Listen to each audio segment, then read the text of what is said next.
Bonjour Philippe Silberzan. Bonjour Jean-Philippe. Philippe Silberzan, professeur de stratégie, management EM Lyon Business School.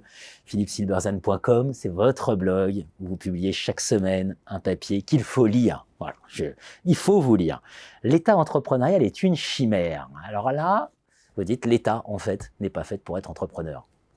Oui, alors on a cassé le mythe de Kennedy, notamment. Oui, voilà. Il y a un peu un jeu sur les mots, en fait. L'État entrepreneurial, est-ce que c'est un État qui encourage l'entrepreneuriat? Pourquoi pas, évidemment, c'est important. Est-ce que c'est l'État lui-même qui est entrepreneurial? Là, c'est plus discutable, parce que là, il peut y avoir une confusion des genres, un mélange des genres.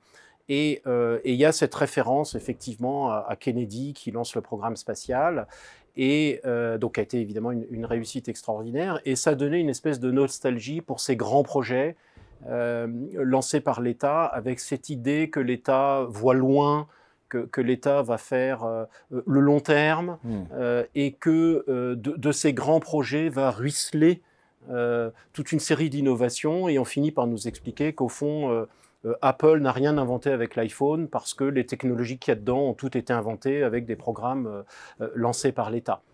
Là, il y a voilà, un peu d'exagération. Vous dites qu'il ne faut pas confondre un État entrepreneurial et la diffusion d'un état d'esprit entrepreneurial. Voilà, donc dire que c'est l'État qui s'occupe de toutes les grandes innovations. Alors, on prend l'exemple d'Internet. Alors, effectivement, Internet est né d'un programme de recherche militaire. Et donc, à partir de là, on peut conclure que s'il n'y avait pas eu ce programme de recherche étatique, il n'y aurait pas l'Internet tel qu'on le connaît aujourd'hui.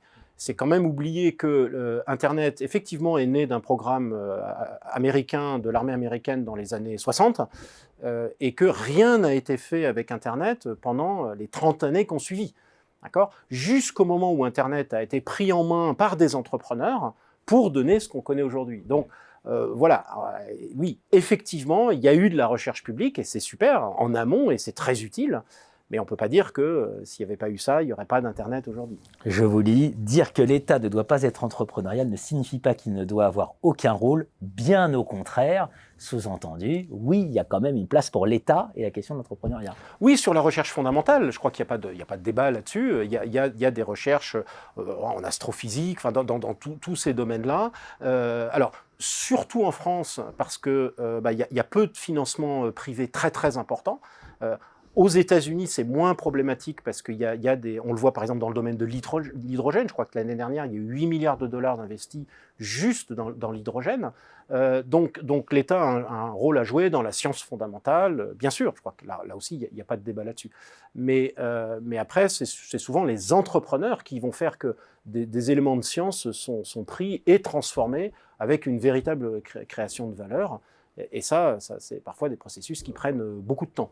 Chacun dans son rôle. On sait que ça ne marche pas. Tordre l'histoire pour faire croire le contraire n'y changera rien.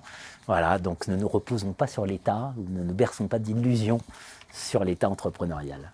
Absolument. Merci Philippe Silberzan. Merci Jean-Philippe.